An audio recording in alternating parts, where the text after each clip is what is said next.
रथसप्तमीच्या दिवशी मी आणि आमची पूर्ण डोंगा भंडाराच्या यात्रेमध्ये स्पेशल फक्त ढोलाचे दिंड्यावाले आलो होतो. पण इथं आल्या ढोल ताशे भजन मंडळवाले तो पुरा माहोल दिला करू. पण तुम्ही असं उलट सुलट नका भाऊ. सगळ्यात पहिले सांगतो मी, तो पण तुमच्या भावाला फॉलो करून ठेवा, एक कमेंट करून ठेवा, ही रील चांगली शेअर करा. पुण्यातून आपला जुना मित्र आला होता, त्याला म्हटलं चलता, म्हटलं भंडाराच्या यात्रेमध्ये नाही म्हणे. म्हटलं राय मग घरी. मग आमच्या गाडी टपर लावले आणि आम्ही निघालो तिघ जण आता भंडाराच्या यात्रेमध्ये. गाडी कच्च्या रस्त्याने टाकली कारण की आम्ही घरून पावडर लावून आलो होतो. मग रस्त्यावरची पिवळी पावडर लावली आणि पक्क्या रस्त्यावर आलो. निसर्गाचा आनंद घेत आम्ही भंडाराच मध्ये आलो. सगळ्या पहिले मला ढोलाची दिंडी दिसली, पण या दिंडीचं मला काही नाव माहित नाही. थोडासा समोर आल्या मला माहित पडलं की सातेगावची दिंडी पण आहे इथं. आणि अजून समोर आलो की माहित पडलं की आपल्या गावातली पण भजनाची मंडळी आहे इथं. मग तर मनाला समाधानी वाटली माया. हाय देवाचा रथ या गावाचा दिवसा निघते, आमच्या गावचा बा रात्री निघते रथ. बरं हे सरच होत्या. आता आपला विदाऊट व्हॉइस पा ते पण ढोलाचा.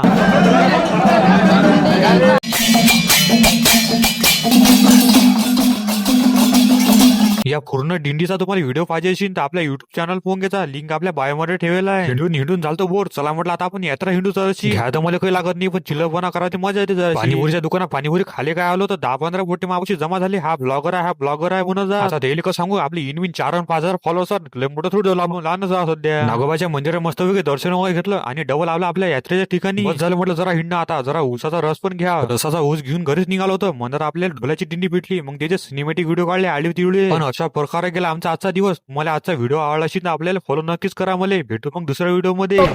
तू आराम चालव गाडी आता.